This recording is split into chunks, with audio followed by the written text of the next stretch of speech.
the truth.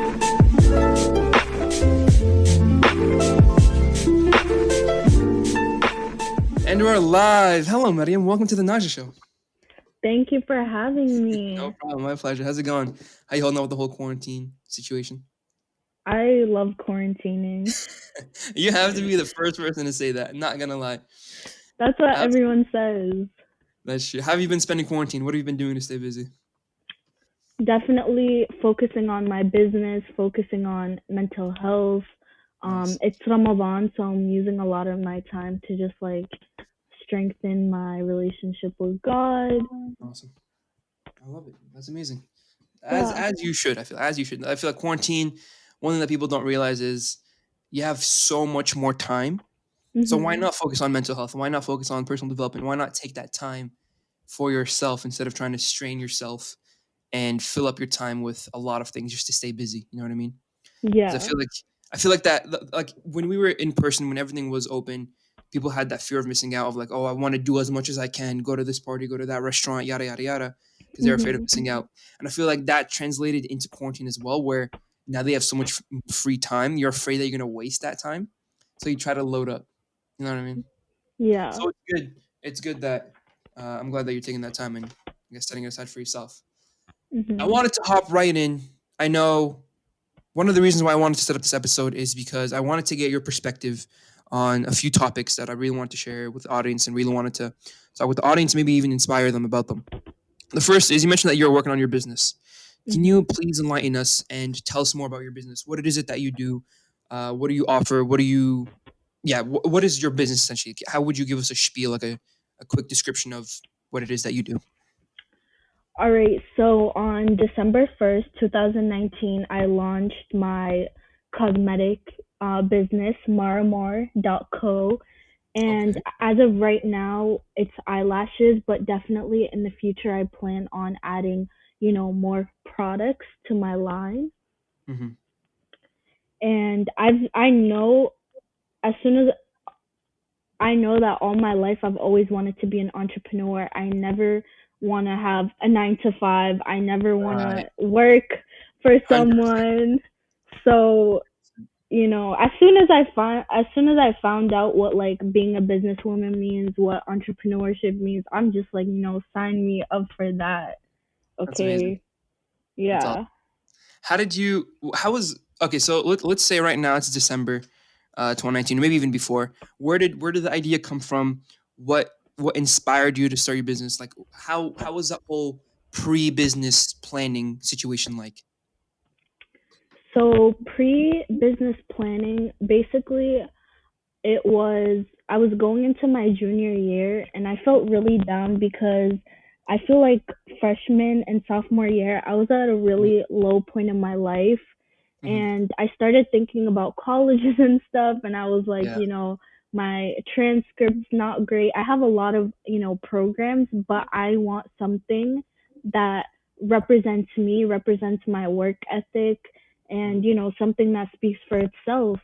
Right. And I've just always worn really extra lashes. I always loved doing my makeup.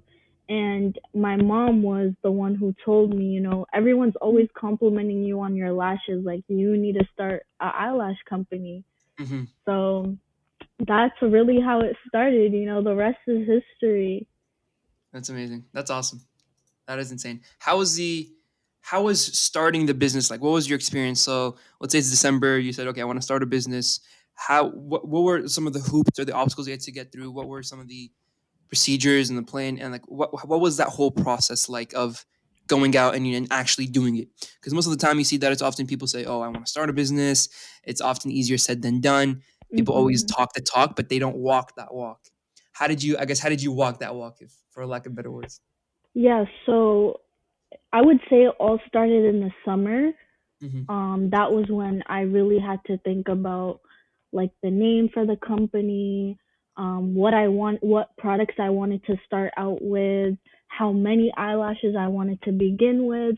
And Right. then I feel like the longest thing ever was the process of finding a company that I was willing to work with. Mm, Also, I it was really important for me for the products to be cruelty free.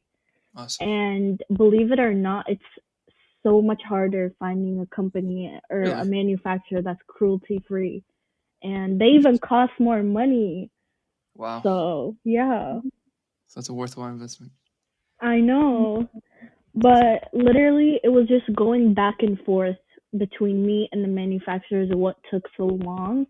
Hmm. And then finally, all the lashes were shipped to me. And I would say another hard part about it was finding my consumers, finding my customers, and just like getting the word out about my business. But thankfully, I had a lot of mentors and, people along the way who really supported me, working adults who knew other people. So I just kind of, grew my connections, grew my network. Yeah, that's Yeah. awesome. That's amazing. How did the whole where did the word Maramour.co come from? Where does the what is So, the idea for the name? okay. I wish it was more interesting, to be honest, but No, no. I like it. I like it. Maramour Cosmetics. It's a catchy name. It rolls off the tongue. It's something that like you remember, and it's something unique. Yeah, so I liked the way it sounded in Arabic, Maramour, and Hmm. then also in English, Maramour. Mar is my nickname. Obviously, my name is Maryam, and some people call me Mar. So I wanted my name to be in it, but I didn't want Maryam because a lot of things I named Maryam. Yeah. So Mar, Amor, Love. I really wanted my brand to be all about self love and, for me that's something I struggled with growing up. Like I genuinely thought I was ugly Hmm. and it took a lot to just like wake up every morning, genuinely love myself, and not saying that I got it now or whatever. It's genuinely a working process every single day. For sure. 100%. 100%. I agree with that. Um, where did so I'm looking. I'm on the Instagram right now, and for everyone listening, and feel free to check out Matamor.co. Mhm. Where did the specific eyelashes that you have? So I see you said you have Saudi Baby, Yeah. Long John, and Bella. Where do the ideas for the products come from? Like the names The or names, yeah. I wanted all the names to have meaning and to be like very intimate with me. So I feel like I do have a close relationship with my company, with my products. Mhm. Um, so Saudi Baby is my nickname. I'm from Saudi Arabia and I'm very proud to be from Saudi Arabia. So Yeah, I really like the name Saudi Baby. That's also one of my nicknames too. Um, that's amazing. um, Long John, I really like calling things John. That's Okay, like, and then the lash, if you look at it, it's very long, so I yeah. called it Long John. Bel Air, I like the show Fresh Prince of Nice. Bel Air. Figured. Yeah, and then also one of my favorite rappers is Davies. He has a song Fresh Prince of Bel Air, and so I was like, boom, that's a banger right there. That's it. That's awesome. That's But awesome. yeah. How do you where did the branding come from? Because I'm seeing like there's the red box. It's very simple. It's very minimalistic. Mhm. Where did Was that something that you designed yourself, or is that something that you were provided from the manufacturer? How did that whole Every packaging and branding work? everything that you see is designed by me. Awesome. I wanted something to kind of stick out. I don't know if you know this because you're a guy, but eyelashes are extremely, extremely popular. Like there are thousands, thousands of companies Interesting. that sell eyelashes, I didn't even know and that. yeah, so it's really important to stick out, to stand out, and I value diversity. So if you go on my Instagram, you see that it's like all types of girls, all types of females. I wanted my brand to be very inclusive, so it's like you have to show that when you're branding. For Um, sure. so yeah. That's awesome. That's amazing. What is you spoke that there's a good point that you made. There's so many companies selling eyelashes, and obviously Mhm. within like an industry like cosmetics, it's such a competitive industry. where you have like these like giants, and then this again from a guy's understanding. I don't know. You have far more experience than I do. From I can only imagine. I mean, from what I see either on TV or in store, um, you have like conglomerates or like tech giants or giants like Sephora, Ulta, who again sell either their own products or sell other brands. You have famous celebrities, Kylie. Who else? I don't even know who else. Kylie's I know because she's she who doesn't know Kylie Jenner, but essentially, how do you cope with the competition? So like, how would you get individuals to instead of going to like a huge brand or um, a brand that might, for example, have um, products that revolve around cruelty. How do you get them to convert from like these ones that they can buy from these luxury shops or Sephora or Ulta and yada yada yada to something more local, something that they know is coming cruelty free, something that they know is quality. Yeah, for sure. So I feel like my biggest thing or the biggest way that helps me reach customers is when I originally had people buying my product, the product is so good that they love it and they'll tell their friends, and then their Mm, friends would come to me. And so the proof is in my product. Like, okay, you really don't know anything about lashes, but my eyelash bands are like really thick, so they okay. last you longer than a lot of cheap eyelashes. So when So it's you up to have you. a product that's Okay, already good, people are gonna want to come back to it. I got you. Okay, so I guess you rely a lot on. So you let the quality speak for itself, and then you rely on the word of mouth to Yeah, generate, I guess, encourage comments. Okay, I like that. How do you okay, so in that case, I mean, if is that word of mouth, I guess, your only avenue towards getting the word out, or do you have other marketing and advertising techniques to, I guess, increase the brand's name and get the word out there to a larger population? I have a lot of amazing mentors who support me all the way with my business. And Awesome. whenever they go to conferences or brunches, events, they always invite me and they That's awesome. bring me a table to have to talk about my lashes to also get the word out. That's And amazing. that also has to do a lot with networking. Mhm. Like, you already know on my LinkedIn, I be trying to make Of those course. I connections. gotta send you that connect request then. Right. Yeah, I feel you. And so, especially adults, especially women adults, they're already so impressed that I'm 17 years old and I have a company. And For so sure. they love that and they want to support me. For sure. That's awesome. Speaking of support, because support is it's a very big thing. I know you mentioned your mentors, and mentorship can play a huge role. But at the same time, you can also get like support from people, like from fake people who, because I Mhm. remember there's always that the concept of like people only celebrate and like congratulate you once they see that you've taken off, because then they're afraid of like I guess they want to be remembered or they want you to consider them in the future, yada yada yada. Have you experienced that level of attitude from individuals where they only congratulate you or see what's good for you after they've already like bashed your name and after they said no, it's not gonna work and yada yada yada? For sure. Personally, I don't have that many friends. My circle is very small. Like, yes, Same. a lot of people know me, but at the end of the day, I have a really small circle.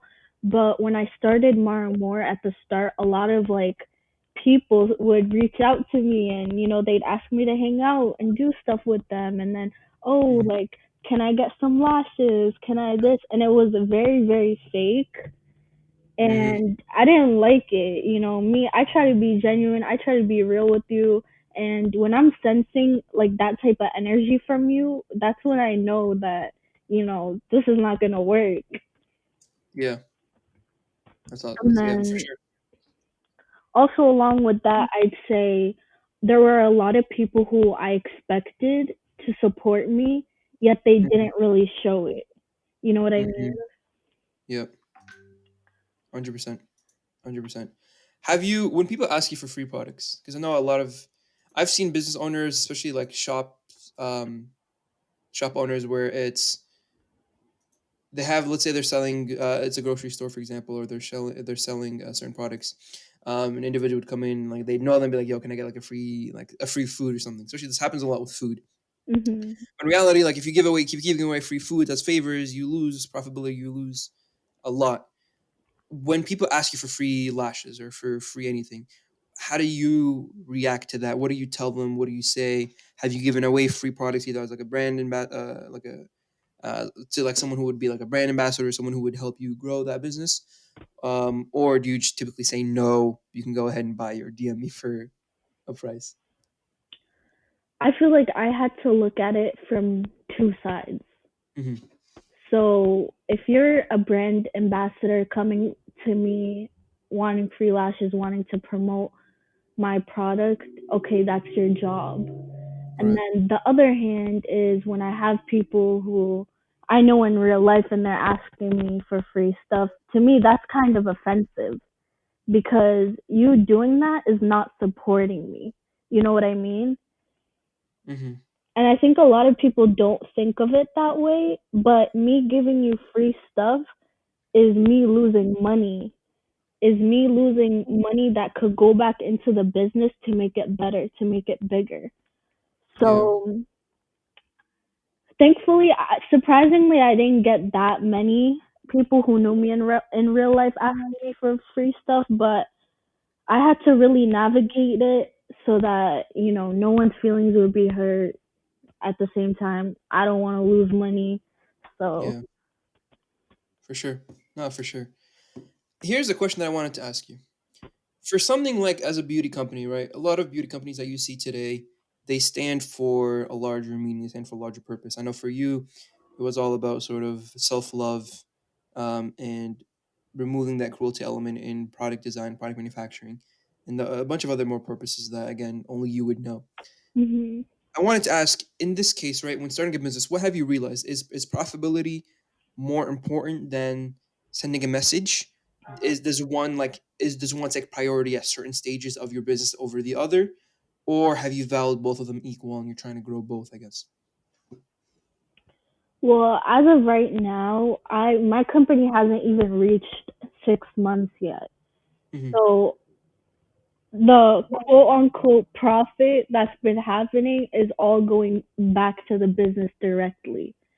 Gotcha. So for me, I can't be focusing on, making profits right now if all of it is gonna go back into the business.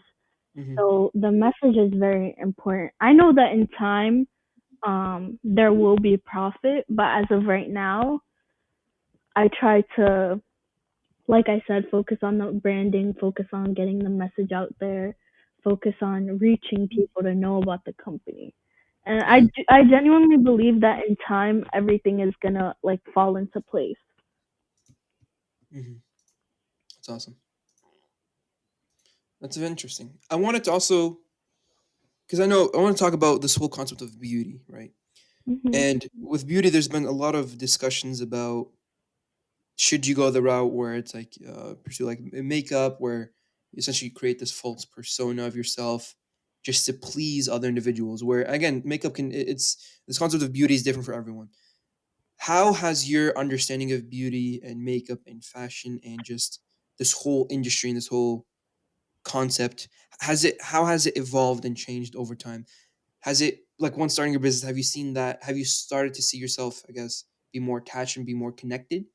Or have you sort of saying, okay, you know what? There are different ways. There's a spin and a twist you could put on beauty and makeup products that you'd want to go down the avenue. Oh, that's a good question. I feel like it's so much deeper than people who like don't wear makeup can Mhm. see. Like, okay, so for example, when you wake up in the morning and you put on that fresh fit, okay, like Right. those nice sneakers, that nice shirt, nice jeans, that makes you already feel better about your day. Am I right? Mm-hmm. 100%. So that's to me that's the same thing with makeup. Like I wake up, okay, I'm ready to do some cute makeup. I put on my lashes. I feel like I'm ready to conquer the day. But Yeah. then also there are some days where it's like I don't feel like putting on makeup. You know what I mean? And that's totally fine because guess what? I'm still going to conquer my day. Mm-hmm. And so I feel like where it gets kind of, a little bit wishy-washy is when people say, "Oh, you're wearing makeup to, impress other people."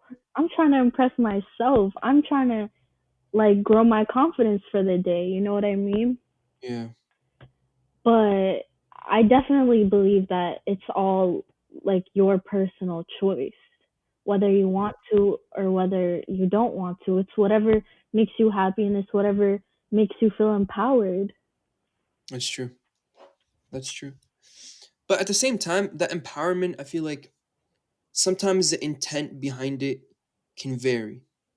Where you see, and again, this is just from what I've heard, from what I've seen, from what I've read, but you see that the intent behind throwing on that new fit or throwing on um, or utilizing makeup or any other means is just to again make yourself feel better for the sake of pleasing those other people. You know what I mean?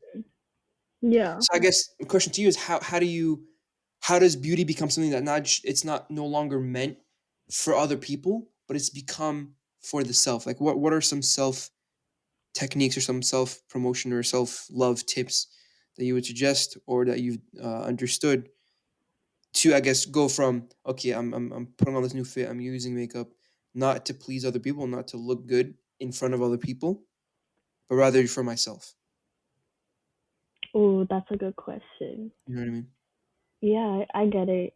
I think maybe if it starts off as a hobby, you know Mm, what I mean? Like, I know a lot of people out there may use makeup to, cover their insecurities. Like, if you have acne, for example, and you want to wear foundation to cover it versus someone who is putting on makeup because it's satisfying to them or they genuinely like putting on makeup. You know what I mean? mhm, There's a difference between like, okay, I have to do this, and there's a difference between, okay, I want to do this. And so I think it's important to like look at yourself and see where your head is at with it. You know what I mean? Because yeah. personally, I do remember a time when I felt like I had to wear makeup to feel beautiful in front of other people. And thankfully, it's not like that anymore for me. I put on makeup because it's satisfying to me. It's genuinely peaceful for me to like sit down, do my makeup. You know what I mean? And it's the same thing with clothes too. Like, I know for a lot of people, it's their hobby to dress up, put on a nice fit, take pictures, go outside. You know what I mean? Yeah. No, for sure.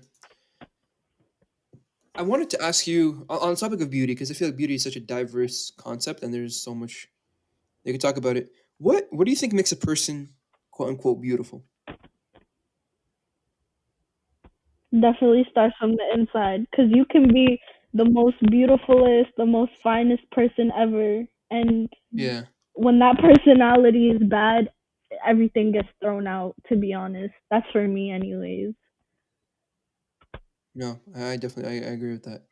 Um, there's always I remember there's reading this proverb or was it a proverb? I don't even know, but it was looks fade away, personality never changes. And like, I've seen that across a lot of cultures where the preference, like you're always advised like don't look at the physical looks, but look at what's rather inside because again that's what's inside is what's true. Hmm. So I guess seeing the person's personality, and seeing that and like seeing what's truly what composes their mentality is definitely a good thing. Um, on the topic of beauty is in the eye of the beholder, right? That's a famous thing that everyone hears. Is that phrase just a because you always hear it thrown out as like a defensive mechanism, you know what I mean? Yeah. Like when people say, "Oh, that looks ugly," people say, "Oh, but beauty's in the eye of the beholder." Like the phrase has been diluted to such a point where it doesn't mean like it just you use it as like a self-defensive tech like method. But as someone who is in the beauty industry, is beauty truly in the eye of the beholder? Honestly, it really depends. Hmm. It really does depend. No, for sure, for sure. I feel like it's so overused to the point where it's almost becoming meaningless. Yeah, that's true. But I feel like at the same time, going back to your idea of like that self beauty and loving yourself first, and then looking at what other people can offer you, Mhm. that in itself is some can like you could draw some connection to beauty in the eye of the beholder. Because once you can identify what composes your beauty or what your beauty means to you, or what essentially beauty in its generality means to you, then you can be able to go out and understand and tackle the world. How Right. do you beauty is a thing that's always ever changing. Fashion is a thing that's always ever changing. Makeup is something that's over changing. Is ever changing. How do you think this concept of beauty will change in the next like 5, 10, 50, or even 100 years? Do you think it will stay relatively the same, or will we see something completely new, something that no one would have expected? I feel that a lot of times new beauty trends come out and I was like, "Oh, I didn't know this was going to be a cool thing." You know Yeah. what I mean? And just this is also on a lot of things in today's society, things that you wouldn't expect to be, the it thing or the trend, and then suddenly like that's the big thing. You know what Hmm. I mean? So I Yeah, think it could go either way. It's like you never know with these things. for sure. No, I completely agree. I completely agree. I wanted to switch gears. I know we talked a lot about beauty. We talked about it's, and again, it's something that's ever changing. Before we even move on, if you had one piece of advice that you would give to the younger generation that revolves around beauty or self love, what would it be? Ooh, that's really good. I think something that I wish I could tell my younger self Hmm. is not to worry about what other people are going to say or what people are thinking about you, because at Hmm. the end of the day it's only you. That's true. And yeah. That's true. That's true. I like that. Now, I wanted to talk about something that, from writing, you've been pretty relatively engaged in, and that's this concept of community service and giving back. And I Mhm. feel like I mean, you've done that through your Maramour.co, but you've also done that through some service trips. I was wondering, could you share more about your service trips, what they've been for, your experience, and your general experience with volunteering? Okay, so I was really big on community service when I was in middle school because I don't know if you had to do this, but did your school ever do the oh, you do 100 hours of community service, you Yeah, get the presidential award? yeah, yeah. Okay, We so had that in high every school. year I really wanted one. So I would always, aim for like the highest hours of community service. Yeah, And I'm from Saudi Arabia. You already know that, and I just love to travel, explore new cultures and stuff like that. So I became a part of a leadership journey, this program that's a nonprofit organization that basically provides youth of color the opportunity to travel to have like really important conversations on mental health, global citizenship, and leadership. And with mhm. that, it's literally the coolest thing I've ever done in my entire life.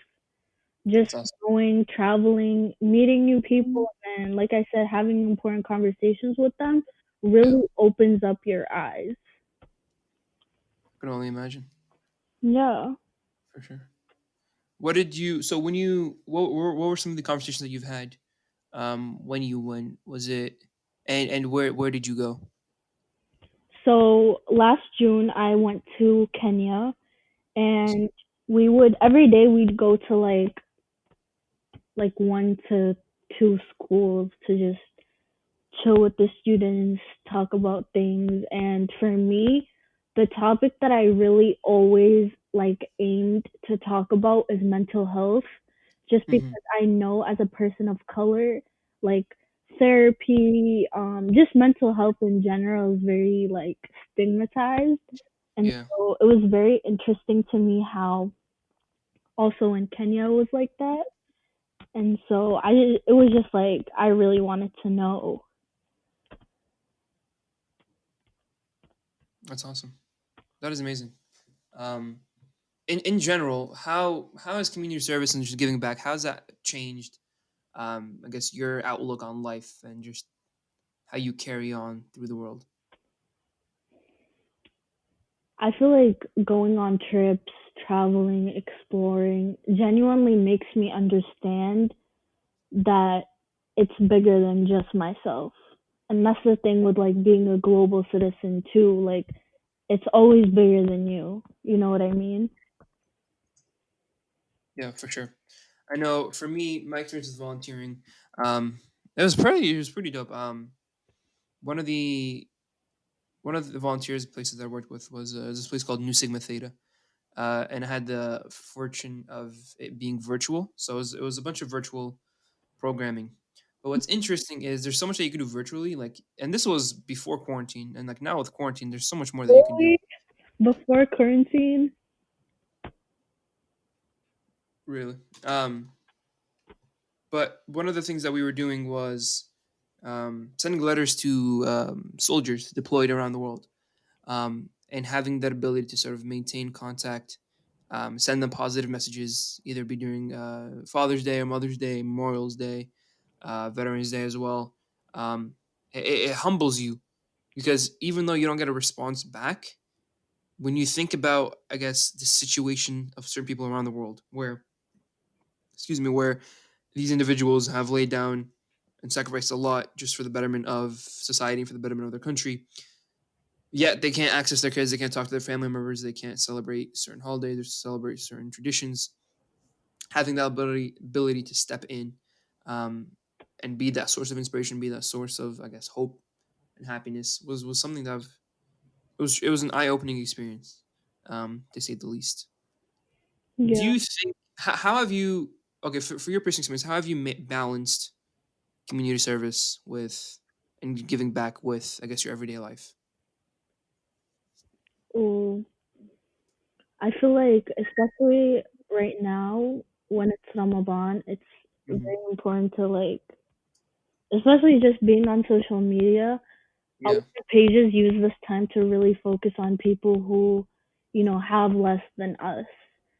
Hmm. And it's very eye opening just because for me at least this is that one time of year when giving back is especially some you have to do it. You have to do it.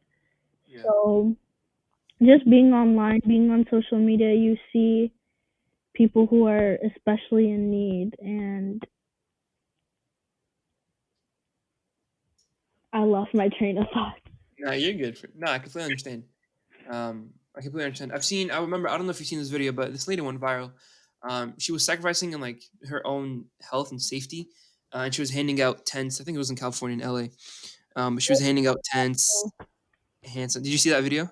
Yeah, it was on my snap. I seen it. Yeah, but it was absolutely insane. But for everyone listening who doesn't know what I'm talking about, there was this lady in LA, and LA is very notorious for their high homeless population. But she was handing out like these care packages, and it would have a pair of gloves, I think one or two masks, a tent, hand sanitizer, I think water bottles, and some snacks. And like during the quarantine, she'd go out and just hand these to the people, and she'd sit in her car and like yell at them, be like, "Stay away! Like I'll come to you. I'll give you the care package," because they'd always try to rush to get to her. But it was absolutely insane, like seeing people lay down or just seeing people sacrifice for the greater good Yeah. is it's absolutely humbling. Absolutely, because again, like that lady had no incentive to go and do what she did. You know what I mean? No one was paying her. Well, for what we know, but in general, for community service or just giving back, like you're not getting paid. You're taking time away from you're taking away from your own time. There's no incentive unless like obviously you're mandated by school or by your work, or if you get like a mandated community service. But you're putting up time from your own life for society and to give back. And I feel like within that there's so much courage and so much bravery that it has to go, it can't go unappreciated, if that makes sense. Yeah. And It truly especially is. with the crazy part is that um organizations or people who normally help out within that area stopped once quarantine hit. And so she found it upon herself that, she needed to step up and do it because she knew that no one else was about to do it. Exactly. Exactly. Absolutely insane. Absolutely insane. I wanted to, but at the same time, I wanted to talk about like the negative side of community service. And hear me out. Remember, over the summer, I was part of this program. It was a pre-orientation program for college, um, and essentially, like it was a 1 week volunteer like program that we did in New York City. And we did it, and it was pretty dope, and we had fun. But we had this discussion one night, and they talked a lot about um, something called white savior, like the concept of like a white savior trip. And I'm not sure, Maryam, if you're familiar with it. Um, Yes. but to everyone listening, I guess it's essentially where it's like you volunteer, but you volunteer, I guess, for I guess to satisfy your own pride and your own ego, not to humble yourself, which is what volunteering should be meant for. But Hmm. also, when you look at these international service projects, people would go, but make the situation far worse, Yeah. which is absolutely insane. And I remember I was reading about this, and it's like you see like a bunch of, and again, white savior trip it comes from, I guess, the Caucasian race, but you see a bunch of people, and again, this doesn't apply to a certain race, but like, a lot of people are subjugated to it and are guilty of it. But you see people go in, and they only go again to take pictures, to travel, and the situation again, the countries that they visit, in reality, they don't really need you there. You know what I mean? Yeah. I was reading about it. It was I forgot what percentage, but some countries like sure you might think oh they're in dire need of help. No, they're self-sustaining. They've been living fine for this whole time. It's just our perception and what the media perceives it to be in our understanding of various cultures around the world. We think oh we have to step in and we have to help. It's In reality though, literally my we fault. don't. No, you're good. It's so crazy that you bring this up because a week ago, one of my friends facilitated a conversation virtually Yeah. on like the idea of being a white savior, right? Mhm. And when I went to Kenya, we were with this guy, and he's a Kenyan native, and he told me that like it's so crazy that all you guys are people of color because normally we get a lot of white people coming to Yeah. Kenya and other countries in general, and they're looking to be that white savior. Hmm. And what's crazy is a lot of times it's fraud, and it's like how can someone have the heart to do that? Yep. And what happens is they would go, take cute selfies, take pictures with the people in need. They'd set up that GoFundMe. You know what I'm talking about. And then 100%. at the end of the day, they're using that money for their own benefit. They're using that money to buy a house overseas. You know what Hmm. I mean? And I was so distraught when I found out people, do things like that because it's just like how dare you? For sure. For sure. There have been so many scandals that I've heard. I'm glad they mentioned up that GoFundMe. There have been so many scandals that I've heard, especially with like volunteer organizations, where for every dollar you give, or an Yeah. organization would keep like 90 cents and they only give 10 cents. Mhm. So when you really think about it, like if you look at the world and how many volunteer organizations you have, some are private, some are nonprofit. And again, I'm not saying that all of them are bad or all of them are corrupt. Some of them genuinely mean well and do well. But at the same time, like you gotta take an extra you have to take a closer look at who you're donating to and make sure that again the money that you are spending or the money that you're giving reaches its intended recipient. Mhm. You know what I Like mean? you have to be really cautious when it comes to those things. Exactly. Exactly. And if you're not, I mean, sure your intention was to do well, but have you actually had a meaningful impact? Yeah. Which is why whenever I see celebrities, big celebrities donate, I know it's going straight because remember I watched a video about this, like 2 days ago, and shout out to Ellen. Ellen's honestly she's one of my favorite like social media influencers, and hosts. But basically, she's creating a new campus for wildlife gorillas. I forgot where. I think it was where's. Let me try to go. But she's creating a new campus. Who's the lady who like worked with the gorillas a lot? Diane Fossey, yes. She's creating Yes. a new campus for the Diane Fossey Conservation of Gorillas. I think it was, I'm not sure where, um, or which country. Um, but so Ellen's creating a new in Rwanda. Yes, she's creating a new campus for Diane Fossey conservation of girls in Rwanda. For something like that, at first you think, okay, it's bad. You know, here's another white savior example. But at the same time, Ellen has the means to do so, and she went ahead and did it. Yeah. You know what I mean? We always see like whenever we see because I feel like when we first came across this concept of the white savior, people started blaming everyone and all these famous celebrities about okay, he's a white savior, you're a white savior, you're only doing this for your ego. But in reality, some celebrities actually mean well. They do well. You might not Mhm. know all the donations they give. But for example, of this with Ellen, it's something that she will see through. Number one, she will have direct like oversight over it and like make sure that it's actually built. And number two, once it's there, it's no longer in her name. It's officially Yeah. it's for the concert. It's like for the Diane Foster organization, not her. It's just her funding it and her creating it. Which for Mhm. me, that is absolutely amazing and mind blowing. And kudos to Ellen and a bunch of other celebrities for involving in that. I know one of them was Ashton Kutcher, but it's for projects like those where you know that whatever you're giving is going to the right people and it's for the right cause. By all means, thank you for your help and for your donation. You know what I mean? Yeah. Um, but it can go both ways. It can go both ways for sure. How do you, Yeah. as an individual, what do you feel? This is going to sound incredibly deep, and it's going to be a weird question. But what do you feel responsible for? Because I know I wanted to sort of group everything together because I know you have your business, you have I guess what it stands for, you have your community service and that passion, that drive. But Mhm. what are you as an individual? What do you hold yourself responsible for within society? Ooh, within society. Um, I feel that I'm responsible for.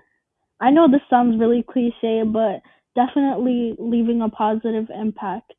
Like I Mm. want to, when I die, this is so Yeah, morbid, but when I die, I want my legacy to be that she was a really genuine, good person. She did a lot of good for her community. She did a lot of good for the people, surrounding her. for sure. Yeah. How about you? You probably thought this through. Or I have on me. What is my responsibility in society? Actually, it's this is one of those things where you try to think it through, but a second in, you're like, I don't know, and you give up. You know what I mean? Um, Yeah. I but felt that. That's why I was like, broad. yeah, like whenever I think like what are my responsibilities in society, I start thinking, and I'm like, never mind, this is not gonna work out. I don't want to think about this anymore. So I stop and I try to think of anything else or hop on Netflix. um, let's see, what am I responsible for? I would say one of my something that recently that I've truly discovered that I enjoy is using my voice, Mhm. but not just for my sake, but helping people find their voice as well. Um, I absolutely love podcasting. I love what I do, and I love, I guess, meeting new people. But at the same time, I my favorite thing is showcasing other people's voices and their opinions to the world. If that makes sense, you know what I mean? Yeah. Oftentimes, there are so many awesome people around the world, and like for example, you never know who might listen to this and who might reach out and be like, "Yo, let's set up a brand deal, or I want to buy X amount." And I really hope you got whoever is listening, check out Maramour. I'm gonna link everything, Instagram and everything they have in the description and on the Instagram page and everything. So be sure to check them out. A But real one. I got you. But at the same time, I feel like with podcasting and so many other mediums, there are so many ways to introduce people to the world. And I'm not saying as if I'm not trying to like take that in a condescending manner.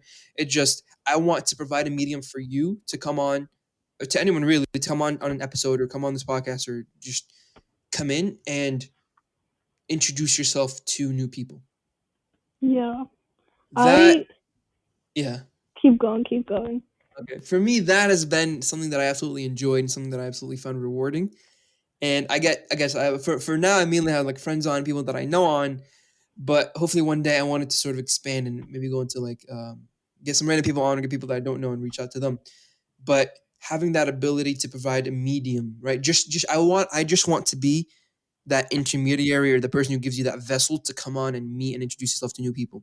Um, if you want to like it's great if you want to meet new people and you want to reach out and extend yourself, but I just want to showcase stories to the world that might not be my own, but are those of people that I know and those of people that I care about and that having that abilities. It's been an absolute pleasure. Well, I was gonna say that I definitely do notice in your podcast that you're genuinely there for the people to like showcase them. And I watched 3 of the episodes already, and I can tell you that I learned new things. Okay, Thank the you. last one I watched, I started learning about the Filipino culture. So I just love how you are providing a voice for people, you are educating people. Thank you. I appreciate that.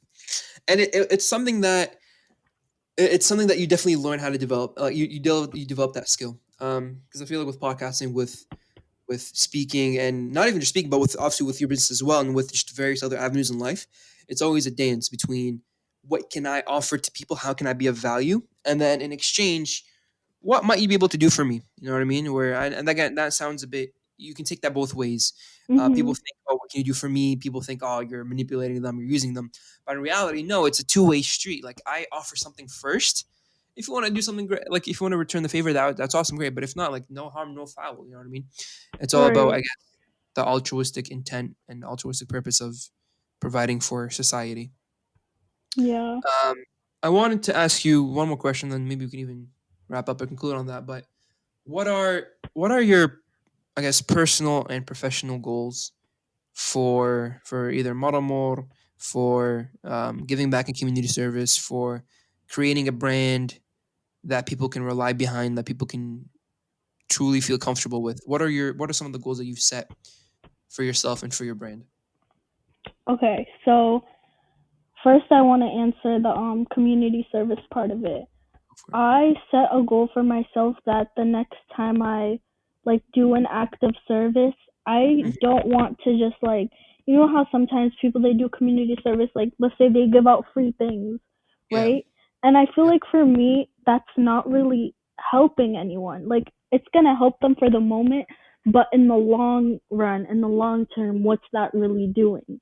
You know what I exactly. mean? And the next time I do a act of service, I want to give something that is gonna last. Like For sure. teach people something or help them build a business to make money. You know what I mean? Something that's sustainably long. And then I would say for Maramour, I wanna get more products. I wanna grow it as a business because like going into college and stuff, I really wanted to stay strong, keep going, because I genuinely do love the business side of it too. People think, oh, it's just the lashes in the business, but at the end of the day, I'm an entrepreneur and I love Mhm. that side of it. That's amazing. That's amazing. I wanted to ask, so entrepreneurship. I wanted to ask in the beginning, but I wanted to save it for the end as well. Entrepreneurship can be something very difficult, something very time consuming, something very, you know what I mean? Like oh, it'll take a toll on you for sure. How do you how do you stay motivated within your business? I know you've set yourself some goals, but how do you stay motivated to continue this journey to say, you know what, I'm not satisfied with what I have. I want to expand. I want to grow. Where does that motivation come from, I guess? And if it's something that you want to mention, if you want to re-echo it, or something that you didn't mention, I guess what is your deepest motivation that fuels you to keep going? You have to love what you do, because why would you stop doing something that you love to do? You know what I mean? And yes, it could seem like a lot of work, but at the end of the day, you like to do it. It's like a hobby. You know what I mean? If someone loves to swim and swimming gets harder, like why would you want to stop if it's something you love to do? I feel like swimming was a bad example, but you know what I mean. No, no, no. It makes sense. No, it definitely makes sense. Yeah. Um, Like to me, it's never I don't like to be bored, and with more yeah, and more I'm never bored. That's the thing. that's nice. That's good. I'm glad. Um, Doing what you love, I feel like people.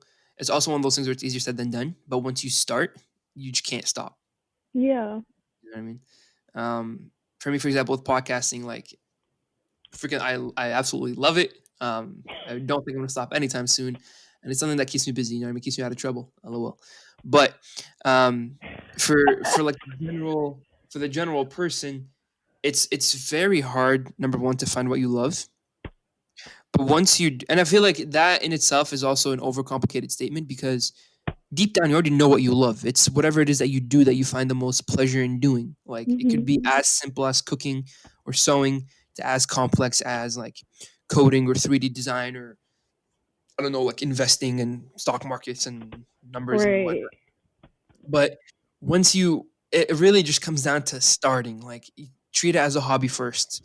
Mhm. If you're finding yourself committing to a lot, treat it as an enterprise or a business. If you're finding you're committing even more time to it, treat it as an adventure where you want to grow it and scale it up. And once you do that, then I feel like it becomes even easier, because even though it's high risk, you know that that's the path you wanted to take in the beginning.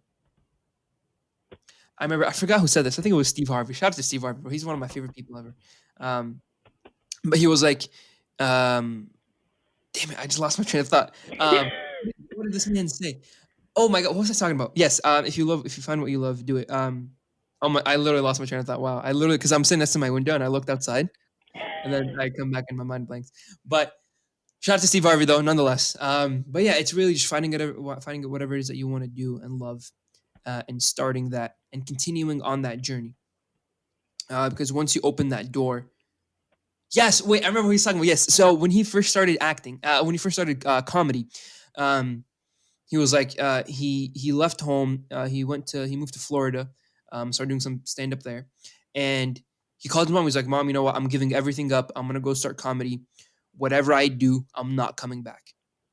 And he didn't say that in a sense of like, "Oh, I don't want to come back." He said that in a sense of, if he came back, he knew he'd give up, but he didn't want to give Mhm. up. Even if he hit rock bottom, he was not going to go back to his old life. And surely he did. He hit rock bottom. Like, you'll hear his story, and it'll absolutely move you. He lived in his car. He was practically homeless. He had no money to his name. But from that rock bottom, the only way that he went was up. And this was a scene in Sing, the Disney movie Sing. It was like, when you hit rock bottom, the only way to go is up. You can't go, you know what I mean? You can't go further down. I Yes, right. was like, yo, that's so true. So he went up, and the good thing is he never went back. You know what I mean? Like, he'd go back to visit his mother in Cleveland, and he'd go back to checking on his family, but he never went back to his old life of not Mhm. pursuing comedy. So once he found what he loved and once he found what he enjoyed, he went on that path. And I feel like the same thing can apply to us, where you should have to take that leap of faith. Start that business, start that YouTube channel, start, you know, what I mean, if you want to go TikTok famous, start making some TikToks. If you want to create a podcast, start that podcast. There's so many different avenues for you to go out and do, but really all that it comes down to is just start. You know what I mean? Plan what it is they want to plan. Once you see yourself that you're planning and committing to it and you're energized by it, then start executing, start designing, start producing. Sure, it'll be crappy. My first few podcasts were crappy. I can only imagine that some of like, your first few ideas didn't live up to the dream that you had. But once you start, then it gets exponentially better, and from there you're on a roller coaster. Right. I You know hope what I mean? everybody's taking notes because you're really out here I know, dropping things. I talked a lot, but really, it always comes down to just starting. Um, Yeah.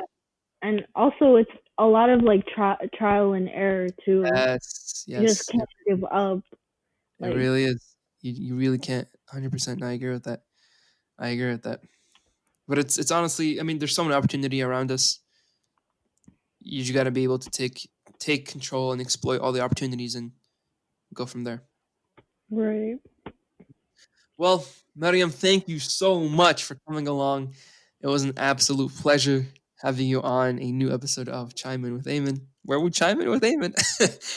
Thank you for coming along. Thank you for sharing. Thank you for enlightening the audience. To everyone listening, do not forget, be sure to check out maramour.co. Instagram will be the information will be attached in the description. Check it out. Show them some love. Show Miriam some love, and check out their products. But to everyone listening, Miriam, do you want to add something real quick about Maramour, or do you want to say anything to the audience before we wrap up? Honestly, just thank you for having me. I appreciate it. My pleasure. My pleasure. To everyone listening, thank you so much for tuning in to a new episode of the Najah Show. It is your host, Aiman Najah. Do not forget, do more, know more, meet more. I will see you on the next one, folks. Take it easy. Goodbye.